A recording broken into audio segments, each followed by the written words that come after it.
সবাই কেমন আছেন? আজকের ভিডিওতে আসুন আমরা শিখি কিভাবে প্রদত্ত SMPS ইউনিটের ত্রুটির সমস্যা সমাধান করা যায়। ত্রুটি সংশোধন করুন এবং লোড সহ আউটপুট যাচাই করুন। ত্রুটি সমাধানের জন্য আপনার পদ্ধতি অনুসরণ করুন। উদ্দেশ্য: এই ভিডিও শেষে আপনি সক্ষম হবেন। প্রথম, SMPS ইউনিটের ফিল্টার ক্যাপাসিটর ডিসচার্জ করুন। দ্বিতীয়, ফিজিক্যাল ত্রুটিপূর্ণ উপাদান শনাক্ত করুন এবং এটি রিপ্লেস করুন। তৃতীয়, এবং লোড সহ আউটপুট পরীক্ষা করুন। আসুন আমরা এই প্র্যাকটিক্যালটি করার জন্য প্রয়োজনীয় টুলস এবং সরঞ্জাম সংগ্রহ করি। ইলেকট্রোস্ট্যাটিক ডিসচার্জ ওয়ার্কবেঞ্চ একটা, সেফটি গ্লাভস একটি সেট, ট্রেনিজ টুল কিট একটা, ডিজিটাল মাল্টিমিটার উইথ প্রোবস একটা, LCR meter, inductance L, capacitance C এবং রেজিস্ট্যান্স R একটা, 100 watt by 230 volt bulb with holder একটা, wire bound resistor 1.8 kilo ohms or 2.2 kilo ohms by 10 watt একটা। প্রথমত, এই প্র্যাকটিক্যালটি করার আগে আমাদের নিরাপত্তা সতর্কতাগুলি পালন করা যাক। নাম্বার 1, জায়গাটি শুকনো এবং পরিষ্কার রাখুন। নাম্বার 2, স্ট্যাটিক ইলেকট্রিসিটি এড়াতে কম্পিউটারের পেরিফেরালস গুলিকে ধ্বংস না করার জন্য আপনি একটি রাবার মাদুর বা কোনো উত্তাপযুক্ত উপাদানের ওপর দাঁড়িয়ে একটি টেবিলে এই পরীক্ষাটি পরিচালনা করেছেন তা নিশ্চিত করুন। নাম্বার 3, মনে রাখবেন যে SMPS কানেক্টরের কিছু কানেকশনে এটির সাথে সংযুক্ত একটি ক্লিপ রয়েছে। কানেকশন সরানোর আগে ক্লিপগুলি সরিয়ে ফেলার বিষয়টি নিশ্চিত করুন। টাস্ক 1, ফিল্টার ক্যাপাসিটর ডিসচার্জ করা।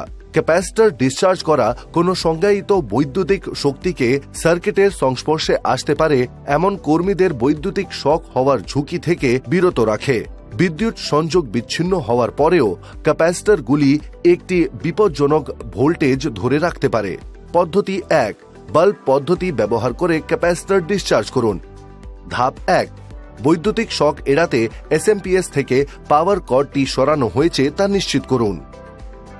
ধাপ 2, পদ্ধতি উল্লেখ করে SMPS ডিসম্যান্টল করে দিন। নাম্বার 1, দরজার স্ক্রুগুলি সরিয়ে কম্পিউটার ক্যাবিনেটের কভারটি খুলুন।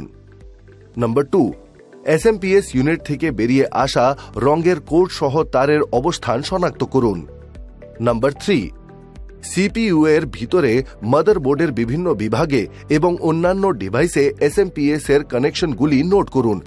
প্রতিটি কানেক্টরের জন্য লেবেল সহ ট্যাগ রাখুন। নাম্বার 4, HDD, DVD, ফ্যান এবং মাদারবোর্ডের থেকে সাবধানে কানেক্টরটি সরান বা আনপ্লাগ করুন। নাম্বার 5, ফিক্সিং স্ক্রুগুলি খুলে ফেলুন এবং CPU ক্যাবিনেট থেকে SMPS ইউনিটটি সরান এবং এটি খুলুন। ধাপ 3, ফিল্টার ক্যাপাসিটরগুলিকে ডিসচার্জ করতে দেখানো হিসাবে ক্যাপাসিটর লিড জুড়ে একটি 100 ওয়াটের বাল্ব তারের সাথে সংযোগ করুন। বাল্বের এক প্রান্তে ক্যাপাসিটর এক টার্মিনাল এবং অন্য প্রান্তটি বিপরীত টার্মিনালের সাথে সংযুক্ত করুন। এটি একটি ক্লোজ সার্কিট গঠন করে যার মাধ্যমে ক্যাপাসিটর ডিসচার্জ করতে পারে।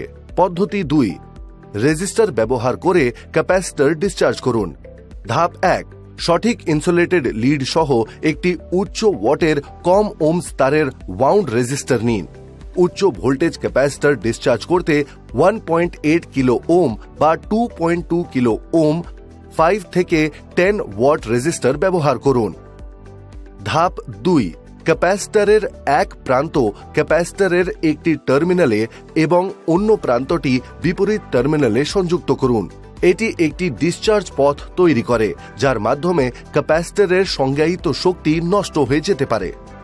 ধাপ 3, একবার ক্যাপাসিটর জুড়ে ভোল্টেজ একটি নিরাপদ স্তরে সাধারণত কয়েক ভোল্ট বা তার কমে গেলে ক্যাপাসিটরটিকে সম্পূর্ণরূপে ডিসচার্জ বলে মনে করা হয় এবং এটি পরিচালনা করা বা কাজ করা নিরাপদ।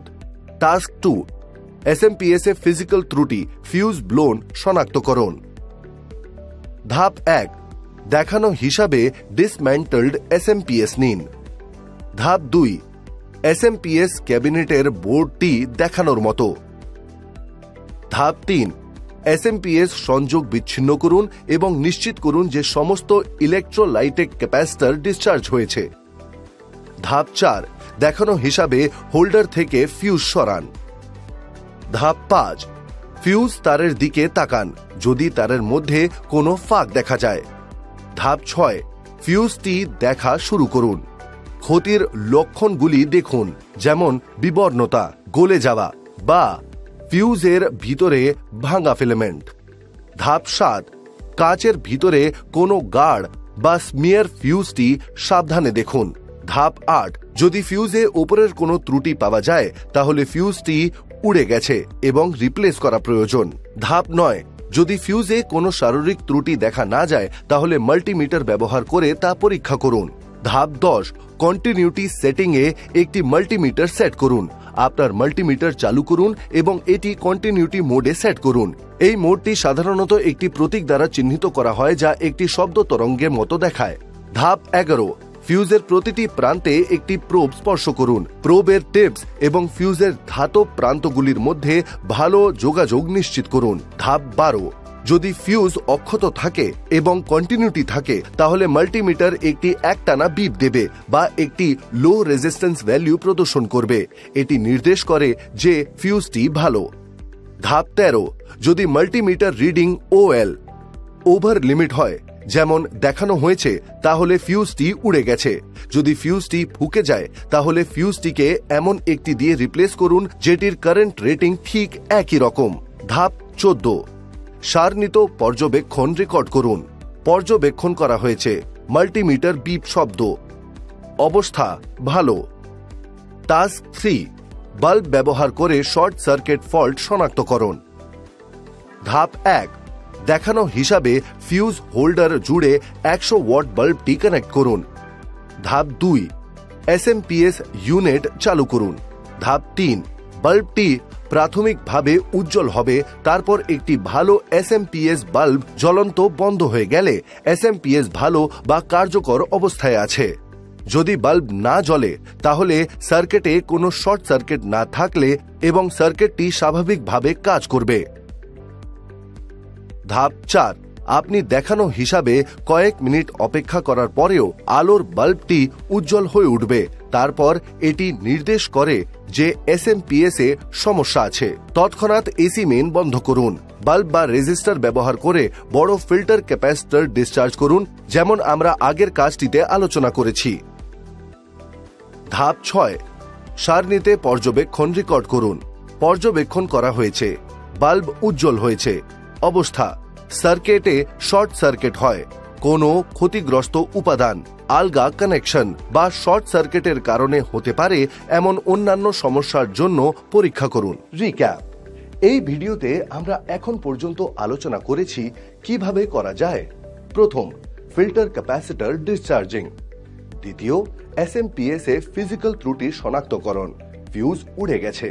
তৃতীয়, বাল্ব ব্যবহার করে শর্ট সার্কিট ফল্ট শনাক্তকরণ। দেখার জন্য ধন্যবাদ।